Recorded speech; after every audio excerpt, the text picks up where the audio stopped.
ছাত্ররা, আজকের ক্লাসে আমরা শিখব মিশ্র ভগ্নাংশ থেকে অপ্রকৃত ভগ্নাংশের পরিবর্তন। ধরো একটি মিশ্র ভগ্নাংশ দিয়েছে, মিশ্র ভগ্নাংশের ধরো একটি দিয়েছে, আমি উদাহরণ হিসেবে বলছি 3/5/6। 3/5/6 এটাকে আমরা অপ্রকৃত ভগ্নাংশে রূপান্তরিত করব। অপ্রকৃত ভগ্নাংশ মানে যেখানে লবটা বড় হবে, হরটা ছোট হবে, অর্থাৎ ভগ্নাংশের ওপরে বড় সংখ্যা থাকবে এবং ভগ্নাংশের নিচে ছোট সংখ্যা থাকবে।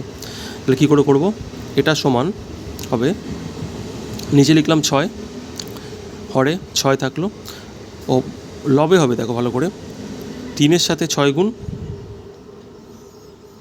যোগ 5, 3-এর সাথে 6 গুণ যোগ 5, 3×6 18 প্লাস 5 বাই 6, 18 যোগ 5 হচ্ছে 23/6।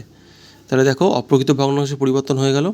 ওপরে আছে 23, নিচে 6, ওপরে বড় সংখ্যা, নিচে ভগ্নাংশের ওপরে বড় সংখ্যা, ভগ্নাংশের নিচে ছোট সংখ্যা। একইভাবে আরেকটা উদাহরণ দিয়ে ধরো বলি। ধরো একটি সংখ্যা দিয়েছে 10/2/11 রয়েছে, 10/2/11। তাহলে এটা কী করে অপ্রকৃত ভগ্নাংশে কনভার্ট করব?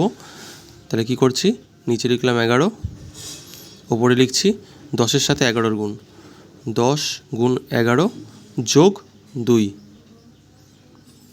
তাহলে 10-এর সাথে 11 গুণ করলে 110 যোগ 2/11 সমান 110 যোগ 2 মানে 112/11।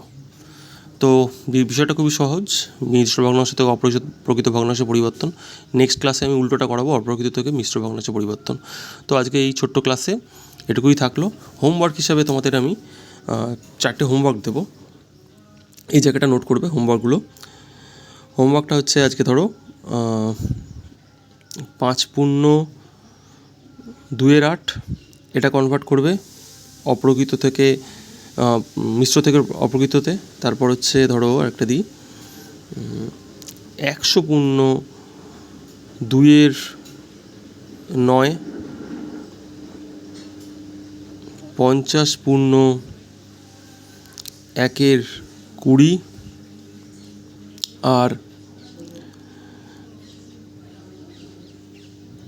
6/9/700।